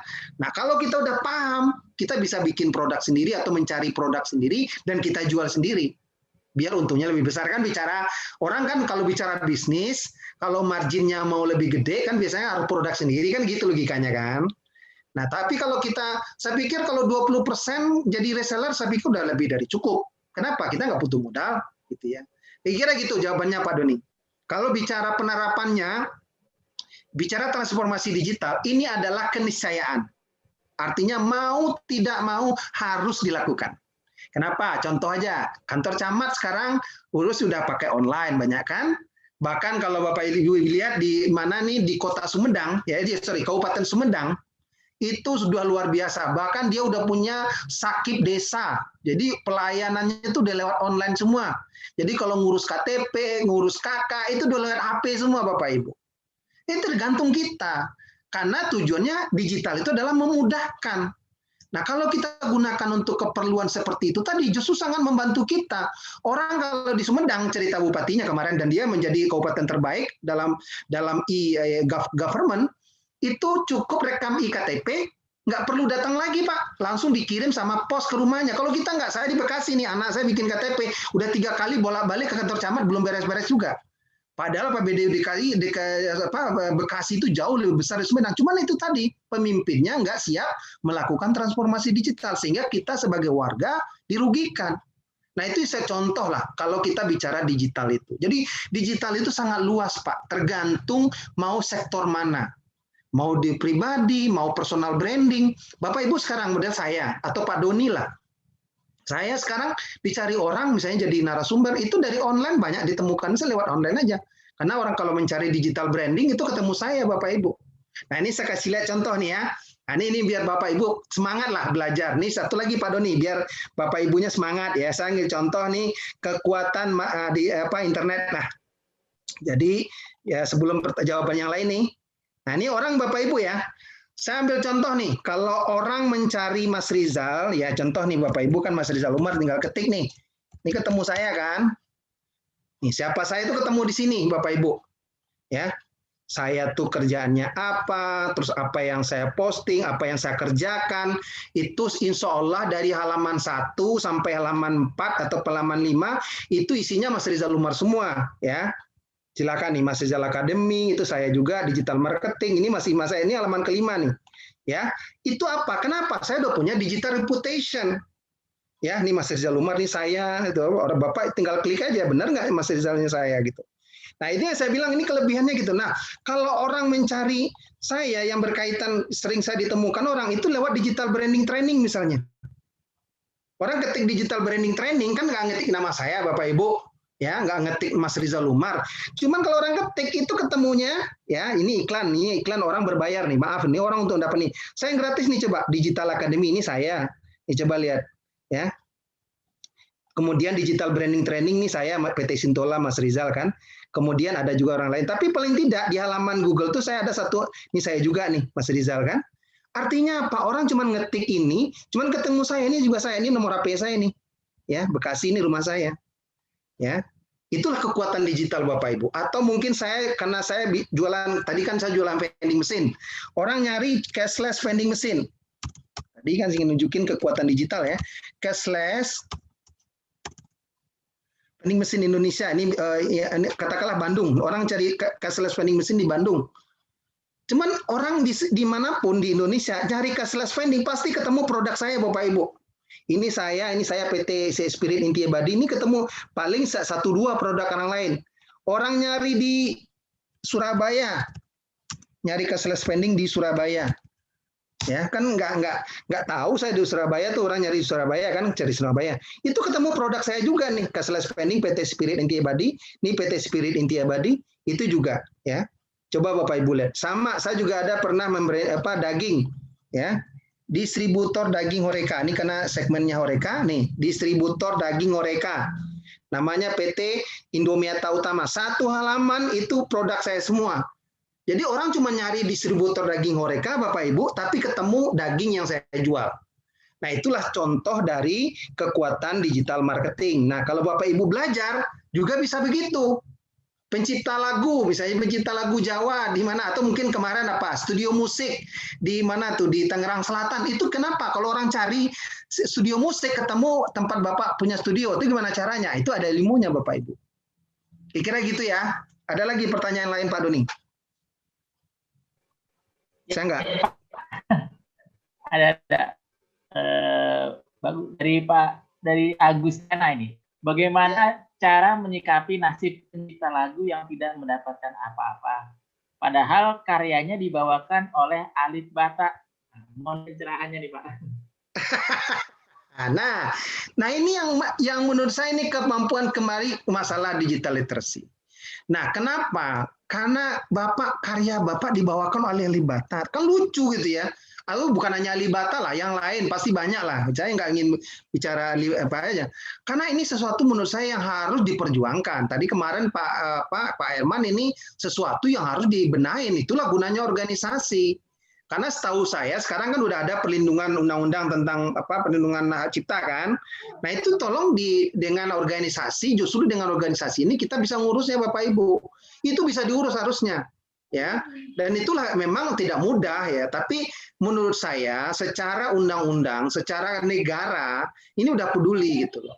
Bahkan kemarin aja kan sempat rame tuh bayar royalti yang dibuat lagu, yang mau hotel yang mutarin lagu harus bayar royaltinya. Kenapa? Itu udah sebetulnya keberpihakan. Cuman sekarang karena lagi pandemi, semua teriak kan, karena semua lagi susah, ya semua pada nangis juga jadinya. Tapi in prinsip ya. Tadi kalau menjawab pertanyaan Bapak, kalau itu memang jelas hak Bapak, itu bisa diklaim hak ciptanya dan itu bisa di YouTube-nya, maaf ya, itu ada proses kalau Bapak nanti lewat content management, ya Lapter kan itu konten itu bisa diklaim, orang tuh bisa di take down videonya Bapak Ibu, atau nanti bisa di-share AdSense-nya. Itu yang saya tahu ya. Jadi itulah gunanya organisasi. Nah, harusnya kalau organisasi pencipta lagu ini ada, harusnya ada yang content manajernya itu ada. Jadi diurus oleh content manajernya itu. Jadi semua yang menggunakan hak ciptanya itu bisa dilaporkan ke Google. Kalau dia nggak mau share, nggak membayar izinnya, itu bisa di take down, Pak. Dia nggak bisa dapat AdSense lagi. Itu bisa, setahu saya. Selama, sekali lagi nih, bisa dibuktikan bahwa itu memang property right Bapak. Atau Ibu ya, saya nggak tahu yang bertanya Bapak ya. Itu Pak Doni. Bisa, Pak? Bisa. Sekarang makanya Bapak Ibu lihat ya, itu kalau Bapak nonton konten YouTube-nya Trans TV, itu kan sering dibisukan. Kenapa? Dia takut dituntut. Karena nanti bisa diklaim itu videonya bisa di-take down, Pak. Itulah masalah Google menghargai hak cipta. Jadi itu bisa, sekali lagi ini mungkin dibahas terpisah ya. Nah ini tugasnya organisasi lah yang mengatur itu, yang mengurus klaim-klaim itu besar duitnya itu Pak, jutaan itu. Ya tadi kan bisa dilihat tuh view-nya satu video itu berapa itu ada konversinya gitu. Ya kira-kira gitu menjawab Pak Doni ya. Siap. Ada lagi yang lain, saya bisa melihat nih. ada lagi Pak, ini dari David Firmansyah. Nah, Ya. baiknya harus dimulai dari manakah kita untuk berjualan online dengan cara sistem digital marketing? Oke, mau memulai dari mana? Mudah. Sesuai kita lebih nyamannya dari mana. Nanti kita belajar. Kita bisa mulai dari sosmed, bisa mulai dari WA, bisa mulai dari apa? Bisa mulai kalau mau langsung ke Bukalapak atau Tokopedia juga boleh. Tapi yang paling gampang dari WA dulu lah. WA apa maksudnya ya? Paling gampang pakai WA Bapak Ibu. Bapak bisanya punya ibu nih, punya makanan, di foto, bikin video, kirim ke grup. Siapa mau order, itu dulu yang paling gampang. Benar nggak? Yang kedua, kalau udah punya kemampuan, punya Instagram, punya Facebook, itu bertahap, nggak usah semua dulu dikerjain, lengkap dulu. Yang paling mudah dulu apa? WA. Bisa dikirim ke WA grup, kan teman-temannya dulu kan. Nah, bisnis itu kan bisnis kepercayaan. Ya kan? Kalau orang udah percaya, terutama kan teman-teman kita dulu. Kalau WA kan teman-teman kita dulu nih, kasih gratis dulu biasanya tuh. Bu, saya bikin makanan ini, cobain ya. Kan gitu, kirim gratis dong. Pertama gratis. Kalau yang kedua kan nggak enak dia minta kan. Nah, baru dia mesen. Nah, itu cara yang paling gampang jualan online. Jadi lewat WA dulu yang paling mudah.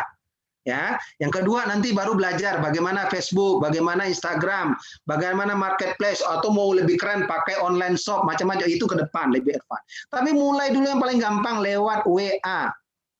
Benar kan? Bisa kan? Foto, video, bisa kan? Bikin video pendek, ini makanannya apa, atau produknya apalah. Di videoin, direkam, dikirim ke grup, ke teman-teman yang bisa kita untuk konsumen awal. Nanti minta testimoni dari dia. Testimoni ini bisa menjadi alat marketing kita lagi untuk meyakinkan orang lain. Kira gitu. Ya itu paling simpel lah, karena saya sebetulnya belum membahas digital marketingnya, tapi kalau karena pertanyaan udah ada, saya kasih contoh aja yang paling gampang. Menjawab ya? Baik, terima kasih Pak. Nah ini ada satu lagi nih Pak. Ya. Kami orang musik ini tidak semua yang paham akan dunia digital. Bagaimana solusi untuk hal macam ini Pak? Nah, justru itu gunanya komunitas. Jadi saya bilang di komunitas itu kan ada yang bisa ngerti kan, bagaimana cara ngupload, bagaimana cara ini yang ngerti dulu lah, yang bisa dulu. Nah, gunakan komunitas itu.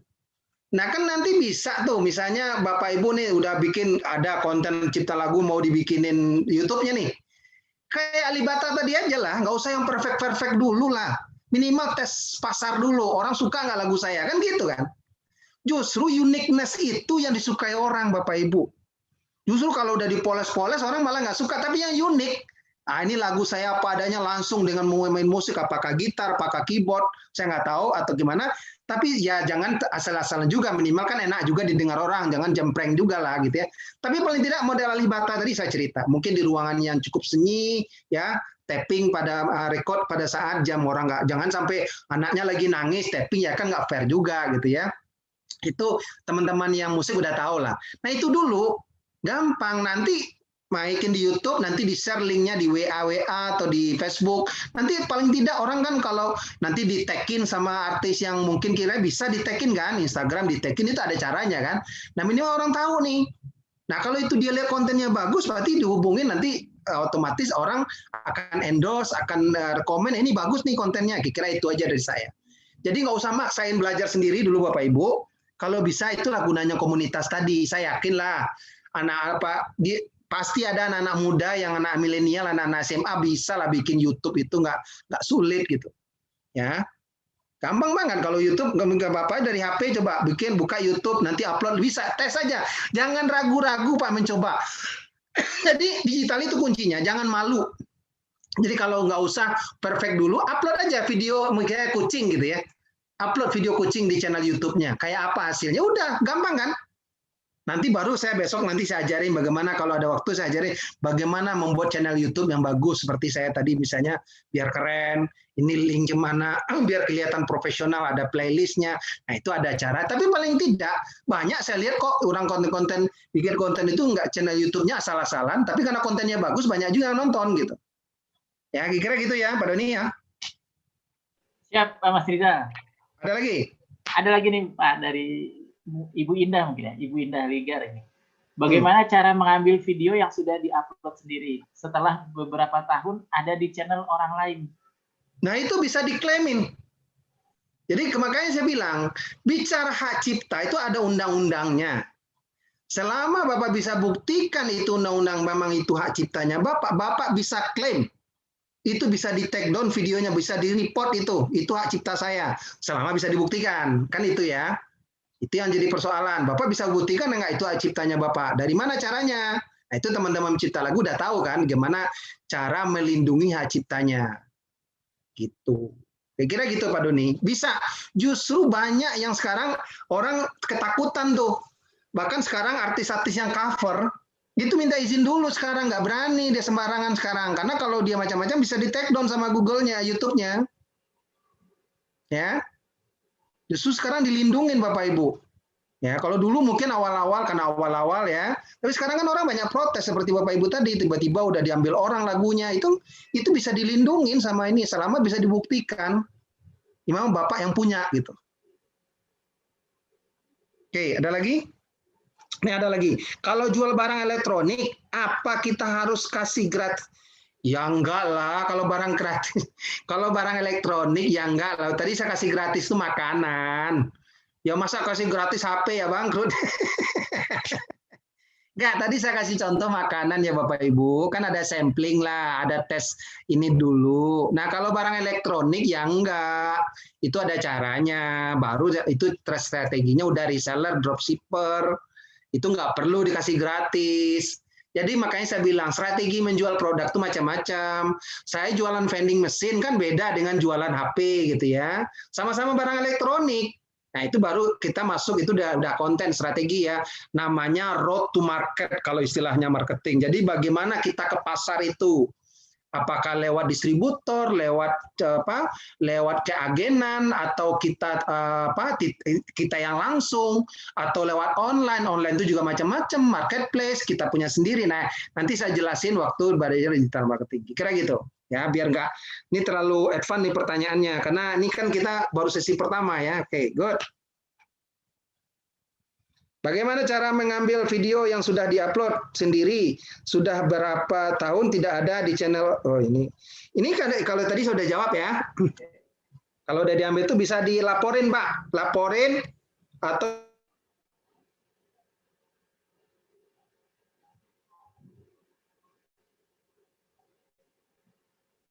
chatting tuh orangnya. Maaf, saya pencipta lagunya. Ya, kalau apalagi udah view-nya banyak ya. Nah ini mohon ya kerjasama baik-baik lah kan gitu kan caranya paling gampang itu dulu. Kalau nggak mau ya cara kasar di take down, hilang tuh videonya. Sama channel-channelnya pun juga bisa hilang kalau dia banyak melakukan kesalahan itu. Jadi setahu saya kalau ada 3 video yang dilaporkan melanggar hak kita, itu channelnya bisa hilang. Bukan hanya lagu videonya yang hilang ya, channelnya bisa disuspend. Ada lagi pertanyaan? Belum ada lagi, Pak. Nah, kalau tadi ada yang resen mau bertanya atau enggak tuh? Ada 3 orang atau 2 orang tadi? Yang resen Bu Eni ya. Silakan kalau tidak kelihatan ini, Pak. Ya. Kalau ada ada nih, Pak. Dari ya. Silakan kalau ada. Ian. Banyak kasus orang mengcover lagu tanpa izin ke pemilik atau ahli waris. Dan saya kira kasus ini terjadi di Indonesia. Banyak yang terjadi di lagu daerah Bugis, Makassar. Bahkan sampai ke Malaysia. Bukan hanya lagu Bugis, Bapak Ibu. Semua lagu Jawa juga banyak. Nah, tinggal itu ada sekarang. Jadi, Google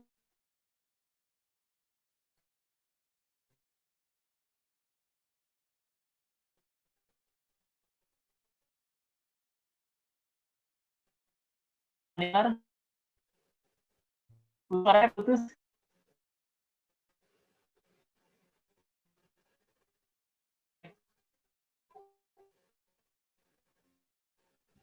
Cek. Bentar. Saya pakai broadband, padahal nggak tahu. Kena biasalah. Kadang-kadang. Ya, udah. Jelas. Itu semua. Ya, jadi bukan hanya lagu Bugis Makassar ya. Bukan hanya lagu Bugis Makassar, semua lagu, semua pencipta lagu, mau lagu Dayak, mau lagu apapun, itu dilindungi undang-undang. Dan sama OTT-nya, providernya, artinya YouTube-nya atau platformnya maksud saya, itu melindungi itu. Nah, tinggal makanya komunitas ini tinggalkan bagi-bagi di pekerjaan nih. Nah, bicara mengurus, kita bicara yang prioritas yang besar-besar dulu. Nah, itu benar enak nih. Nah, tinggal karena nih organisasi ya, saya kasih tips saja. Jadi kalau yang berhasil, ya mungkin disisihkan sebagian ke organisasi untuk membantu temannya yang lain. Nah, itu kebijakan organisasi lah. Tapi saya yakin banyak itu timnya Didi Kempot misalnya yang banyak lagunya. Kalau sekarang nggak ada lagi tuh harus minta izin. Karena dia tahu kan nggak lucu, kan nggak fair. Dia dapat uang dari monetize AdSense-nya, tapi yang pencipta lagu yang berkarya nggak dapat apa-apa. Bagi saya itu orang jahat banget itu loh. Ya, dan orangnya masih ada misalnya. Artinya ahli warisnya jelas gitu. Kecuali anonim ya, lagunya nggak jelas lagi siapa penciptanya, itu lain soal gitu. Tapi kalau memang Bapak Ibu memang yakin bisa buktikan sebagai pencipta lagunya, itu bisa diklaim. Dan tadi saya sudah sampaikan, kalau memang mereka nggak mau bekerja sama, ya artinya tidak meniat baiknya, ya itu bisa di take down gitu. Makanya nanti saya bilang lebih bagus enaknya ada content manager. Jadi ada yang ngurusin konten itu. Jadi semua dari teman asosiasi ini mereka yang ngurusin semua. Nah, itu ada banyak tuh kan, udah banyak yang ngurusin seperti itu. Nah, lebih baik kerja sama seperti itu biar mereka yang ngurusin. Mereka udah tahu jalurnya dan mereka udah punya lawyer dan sebagainya. Lihat aja sekarang rata-rata pemusik udah punya content manager itu. Ya. Lihatlah sekarang setiap video musik, coba lihat di bawah, pasti ada konten manajemennya di bawah. Bukan label ya, ada yang label, ada yang bukan. Banyak yang bukan label saya lihat. Nah itu harus yang organisasi bekerja sama seperti itu. Mereka yang ngurusin, mereka udah tahu tuh celah-celahnya kemana ngurusnya atau apa. Ya namanya bisnis ya tentu ada bagian mereka ya. Kita nggak boleh ini juga ya harus bagi-bagi rezeki lah ya. Sama kayak orang jualan rumah kan sering tuh ya. Jualan, kayaknya kalau pakai agen properti kayaknya rugi ya, dia dapat 5% atau berapa. Ya enggak apa-apa 5%, kalau rumahnya lebih mahal 30% ya kenapa tidak? Kalau kita jual sendiri rumah cuma laku 100, tapi kalau pakai agen bisa laku 150, kenapa tidak? Walaupun agennya dapat 40%, kita masih untung 10% kan. Cuman orang kita kan maaf ya takut berbagi itu, ini masalah mindset juga nih. Ya. Kita nggak enak loh, enak banget dia dapat besar banget gitu. Padahal kalau nggak diurusin dia nggak dapat apa-apa gitu loh. Nah ini penyakit orang kita juga ini. Kalau di luar negeri mereka udah profesional, mereka berbagi dengan model promotor itu biasa. Cuman kan dengan adanya promotor harganya dia lebih mahal ya kan sah-sah aja gitu. Tadi saya jelasin tanpa promotor harga jual saya 100. Tapi kalau dengan promotor saya bisa dijual 300. Loh, promotor dapat 50% pun nggak apa-apa kan? Saya laku jadi dapat uang bersih 150 kok. Ya. Cuman kan di Indonesia ini budaya atau apa ya? Cara berbisnis seperti itu memang masih banyak yang masih belum biasa gitu. Ini saya bicara profesional aja sih, ya. Ya ini sebagai gambarannya. Saya sebagai trainer pun ada juga ininya maaf ya, semacam IO-nya lah. Bahkan kalau saya ngurus sendiri, maaf saya sebagai trainer ya, misalnya saya dibayar 100 lah tadi. Tapi karena saya pakai IO, bisa aja biaya trainer saya itu bisa menjadi 300 tadi saya kasih contoh. Nah dia dapat 40% kan nggak masalah. Atau saya masih dapat jauh lebih besar gitu loh. Cuman kan orang membagi 40%-nya kadang-kadang berat gitu. Wah, enak banget loh. Yang kerja gue lo dapat 40%. Nah ini mindsetnya harus benar. Dia juga kerja loh Bapak Ibu ya. Dia ngurusin itu emang nggak kerja. Kan kita nggak fair kan. Dia manajer artis kan sering gitu kan. Main gede loh 30%, ada yang 20% tergantung ya. Nah itu kan kalau kita lihat ininya kan besar. Enak banget loh jadi manajer itu doang 30. Tapi kan kita jangan lupa dengan ada dia kita dapat pekerjaan gitu loh. Ya. Jadi kan orang kita jangan rakus lah gitu. Kalau menurut saya berbagi lah. Tapi kan nggak fair juga kalau dia 70% kita 30 itu mah nggak terlaluan itu kita budak juga gitu ya. Tapi setahu saya kalau manajer tuh paling 30%, sebesar-besar 40%. Itu dengan udah code unquote-nya gitu, ada asuransi dan sebagainya lah. Itu yang saya tahu ya, contoh aja Bapak Ibu. Kira-kira menjawab Pak Doni? Ada lagi? Ya Pak. Nah ini mungkin satu lagi nih Pak. Bagaimana cara untuk menaikkan viewer, like, subscribe channel YouTube kita? Nah, kalau cara menaikkan, saya bilang itu cara naik paling gampang konten dulu. Kalau kontennya jelek, maaf nih, apa mau diiklanin, mau diapain, tetap aja nggak naik-naik, Bapak Ibu. Jadi kuncinya adalah konten dulu. Alif Bata tadi saya cerita nggak pernah tuh dia dipromosin aneh-aneh karena kontennya baik, AI-nya. Jadi AI-nya YouTube tuh begini, Bapak Ibu. Kalau video Bapak bagus, ya saya nih, Bapak misalnya upload konten bagus, terus ditonton oleh Pak Doni, saya teman dekat dulu nih, Pak Doni like dan share. Nah itu Google melihat itu, ya. Kalau dia lihat itu banyak terjadi, dia akan selalu rekomendasikan video Bapak ke orang-orang yang sejenis dengan Pak Doni atau yang gaya-gaya nontonnya mirip-mirip Pak Doni. Nah itulah kelebihan Google sekarang. Tapi kalau kontennya jelek, maaf Pak Doni nggak suka, lapis nonton langsung matiin, ya Google nggak mau rekomendasiin. Jadi kuncinya adalah konten. Kalau mau ya banyak caranya, pakai di-share di grup, di-share itu bisa. Cuman kalau kontennya jelek siapa yang mau nonton ulang-ulang? Bapak lihat lah contoh kasusnya Denny Caknan, kan contohnya gitu ya. Kenapa? Karena lagunya bagus, orang suka, orang nonton berulang-ulang kali. Saya aja yang orang Sumatera suka nontonnya lagunya Denny Caknan gitu kan. Ya kan? Denny Caknan kan siapa yang nggak kenal misalnya. Itu kan saya campur sari saya suka gitu loh. Enak aja gitu. Kenapa? Walaupun saya orang Padang nggak ngerti lagu Jawa, tapi akhirnya saya ngerti bahasa Jawa sekarang, Bapak Ibu. Nah itulah kekuatan musik di situ. Jadi nggak usah, kalau mau ya bisa Bapak beriklan, Bapak ini. Tapi kan biaya iklannya berapa lagi? Terus kalau yang paling normatif adalah awal-awal di-share aja di grup dulu, di WA, di Facebook, sebanyak mungkin itu awal. Tapi kalau konten Bapak bagus, orang lain yang akan nge-share ke yang lain. Nah itu yang saya bilang. Jadi kuncinya apapun di dalam digital itu adalah konten. Makanya nggak heran disebut dengan content is the king kalau bicara digital. Kenapa kontennya Deddy Corbuzier itu bagus? Karena memang kontennya bagus. Ditiru pun nggak bisa karena dia punya uniqueness. Makanya saya bilang nanti besok saya ajarin apa itu namanya ceruk pasar dan uniqueness sehingga konten video channel YouTube kita dan tonton mungkin Bapak Ibu apa istilahnya nih suka juga yang nonton yang lain tuh misalnya saya juga itu yang suka mamen itu yang suka makanan itu dia setiap upload konten minimal 1 juta viewer itu selalu. Kenapa? Dia segmennya jelas, dia udah membangun komunitas, jadi apapun konten yang dia upload selalu ditonton sama follower yang memang setianya gitu. Kembali saya bilang ini bicara content is a king. Jadi mau diapain kalau kontennya jelek, maaf kan kalau lagunya fals, siapa yang mau dengerin gitu. Kalau nggak fals kalian kan ada juga dulu terkenal ya, kayak di Bali itu, nah itu bisa juga. Itu kan bicara nanti kita mau mengarahnya seperti apa. Kira gitu ya Pak Doni ya. Jadi sekali lagi konten kalau bicara digital, konten is the king. Ya, yang menentukan dia viral atau enggak, disukain orang atau enggak, yaitu konten itu tadi. Ya. Baik, Mas Rizal, terima kasih banyak, luar biasa sekali. Ini sebenarnya masih ada 2 pertanyaan lagi. Apa? Cuma waktunya masih ada. Terakhir nih, izin tanya. Apa ya? Oh, nih, yang Maluku ya. Saya mungkin dia navigator namanya di Banten kayak ya. Izin tanya, saya di Maluku, Kabupaten Pulau Tanimbar, penghasil rumput laut. Bagaimana saya mencari partner klien bisnis pemodal melalui internet untuk bekerja sama dalam penangkaran rumput laut sampai pada pemasaran. Nah, nih. Ini menarik nih. Rumput laut sebetulnya banyak yang berminat, Pak. Cuman kalau Bapak ingin bertemu dengan komunitas rumput laut, bergabunglah dengan kelompok-kelompok komunitas rumput laut. Setahu saya banyak tuh, Bapak gampang di ini. Setahu saya bisa coba cari dulu, saya nggak tahu, coba nanti dicek ya. Di Facebook coba cari grup rumput laut. Nah biasanya ada tuh. Bapak gabung dulu di situ, biasanya ada tuh Bapak.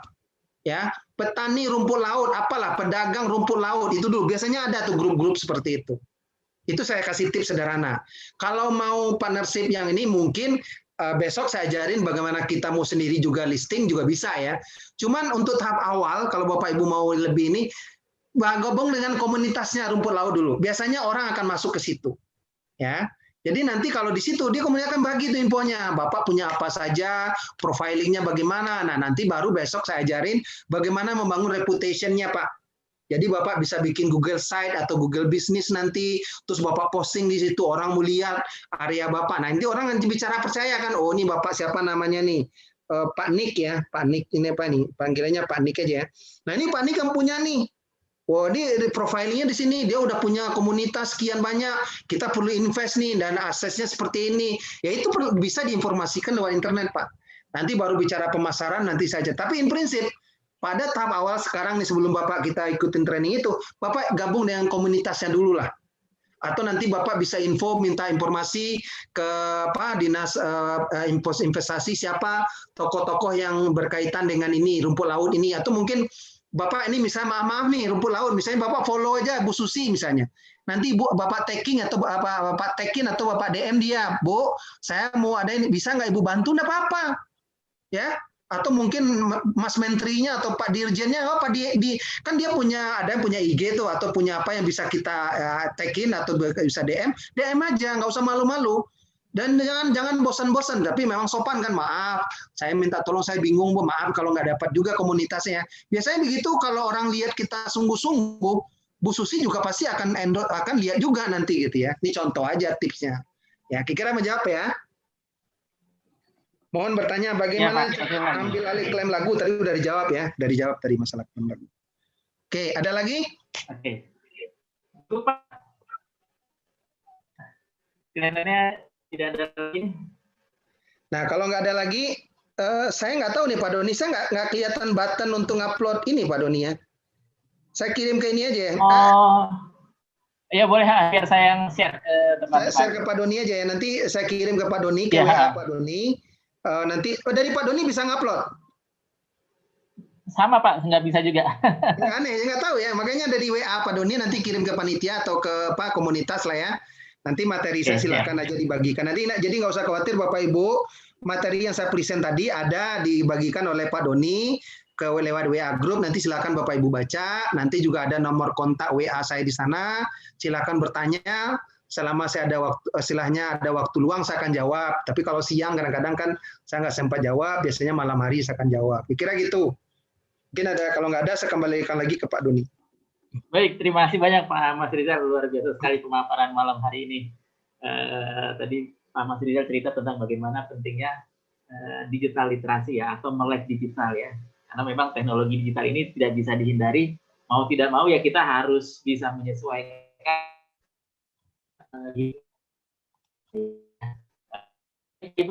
Mengingat waktunya sudah jam 21, akan mengisi daftar hadir lewat link yang sudah dibagikan ya.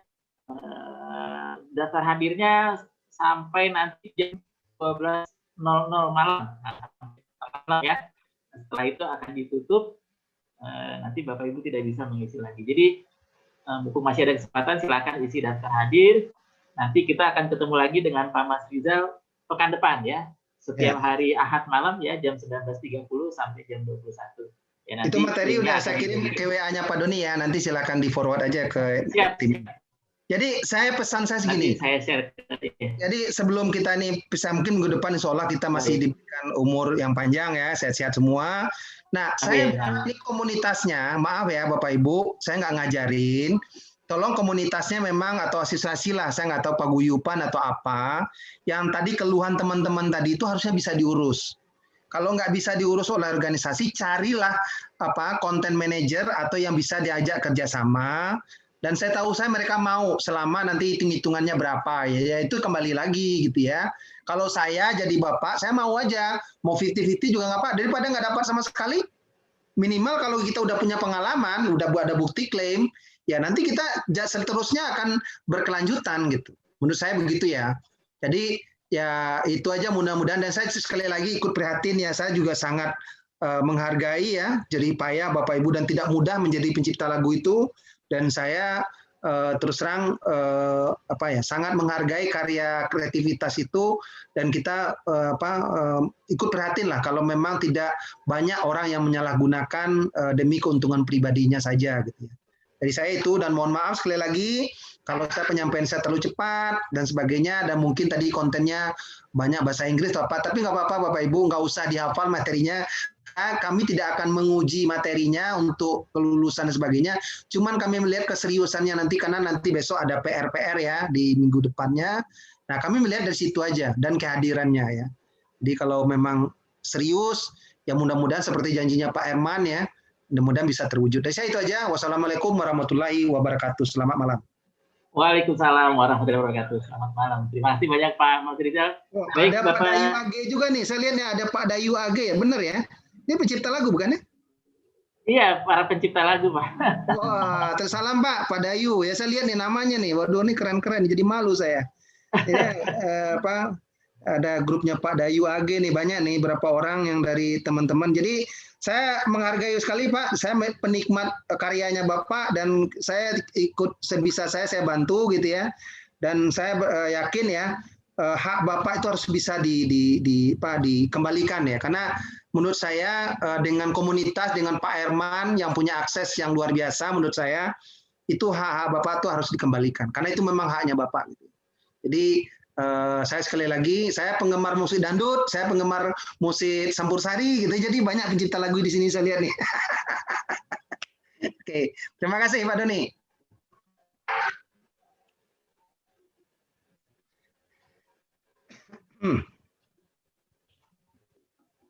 Bagaimana Pak Doni?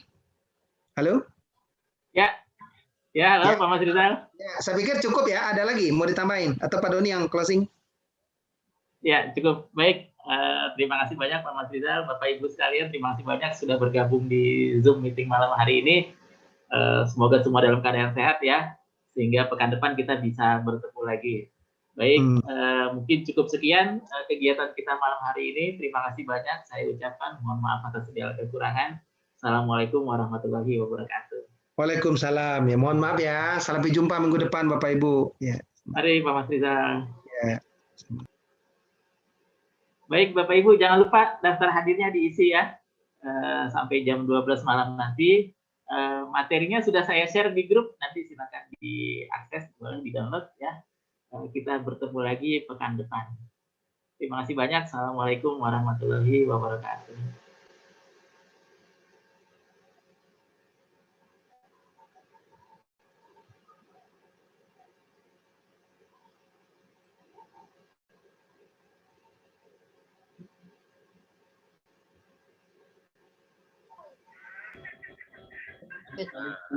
Ada.